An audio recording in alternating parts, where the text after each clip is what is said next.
뉴욕 증시는 고점 부근에서 계속해서 맴돌고 있습니다만은 고점에 대한 부담감이 확실히 있습니다. 그런데 한국 증시가 의외로 2025년 들어서 선전을 하고 있습니다.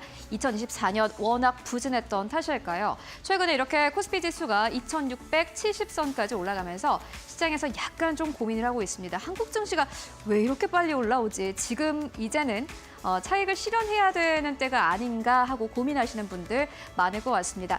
사실 이 고민에 대한 대답을 명확하게 내리기는 힘들 것 같습니다. 앞으로 어떠한 악재가 터질지 모르고요. 그렇다고 해서 한국에 포진되어 있는 많은 기업들이 실적이 빠르게 늘어나고 있는 상황도 아닙니다. 다만 그래도 지수가 앞으로는 상승 탄력을 받을 것이다라는 기대감이 나오는 건 어쩌면 당연할지도 모르겠습니다. 그래도 전체 지수가 실적 대비해서는 저평가 상태에 있는 상황이고요. 2024년에 워낙 시장이 안 좋았다 보니 저점 매수의 매력을 느낀 외국인과 기관 투자자가 연이어 들어올 것이다라는 기대감도 나오고 있습니다.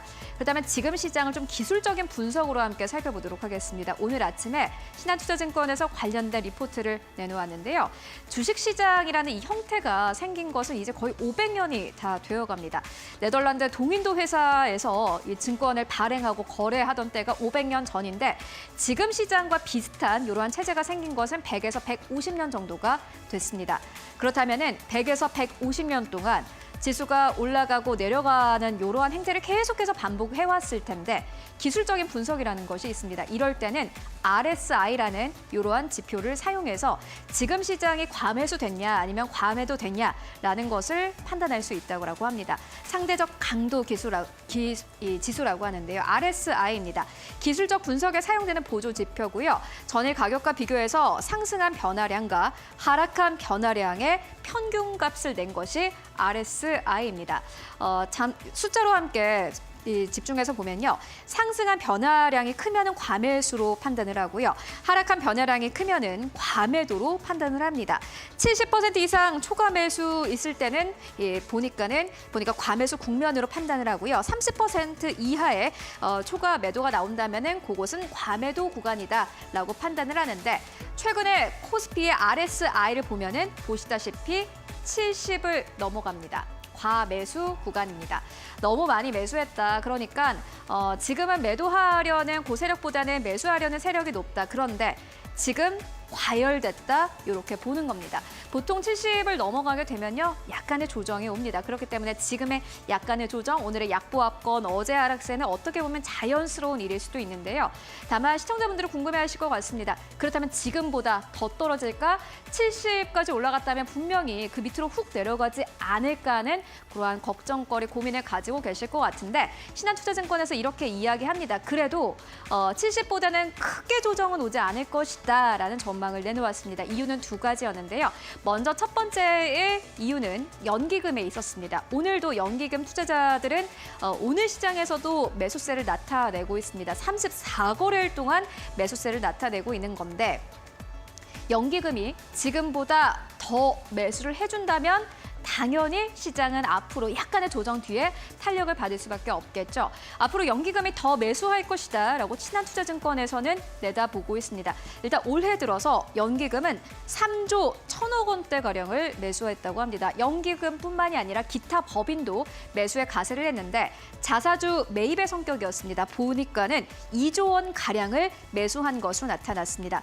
코리아 밸류업 프로그램에 대한 이러한 파워가 지금 나오는 것 같습니다. 연기금과 기타 법인을 합쳐서 5조 원 가량을 매수했고요. 앞으로도 더 매수 여력이 있다라고 신한투자증권에서 내다보고 있습니다. 특히나 연기금의 앞으로 매수 여력을 8조 원대까지 신한투자증권에서 내다보고 있는데요. 연기금이 지금까지 내놓았던 계획을 바탕으로 했을 때 아마 연기금은 약 8조 원의 현금을 가지고 한국 시장에 들어올 것이다라는 전망을 내놓았고요. 외국인 물론 수급이 사실 왔다 갔다 합니다. 퐁당퐁당이고요. 연속성을 나타내고는 있지 않습니다만 그래도 긍정적인 부분을 확인할 수 있었습니다. 현물 시장에서 매도를 했지만 보시다시피 선물 시장에서는 1조 8천억 원대를 매수한 것으로 나타났습니다. 이 파란색 차트가 연기금의 누적 매수 차트인데 지난해 10월부터 꾸준히 매수하는 것을 확인하실 수 있습니다. 이때 한국 시장에 들어오신 분들 지금까지 가지고 계시다면 아마 수익률 꽤나 높을 것 같습니다. 아마 거의 연기금과 비슷한 수익률 가지고 가고 계실 것 같은데요. 그리고 두 번째 이유가 또 있습니다. 역사적인 패턴입니다. RSI가 70까지 올라갔을 때를 한국 시장에서 몇 번인지 살펴봤더니 2010년 이후 코스피와 코스닥이 RSI 70, 그러니까 과매수 국면에 도달한 사례가요. 코스피는 32차례가 있었습니다. 그리고 26번 정도 코스닥에서는 RSI가 70을 넘어갔다고 하는데요.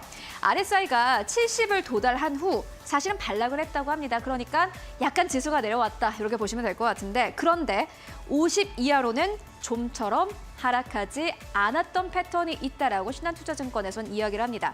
그러니까 이렇게 강력해진 시장, 과열된 시장은 쉽게 죽지 않는 겁니다.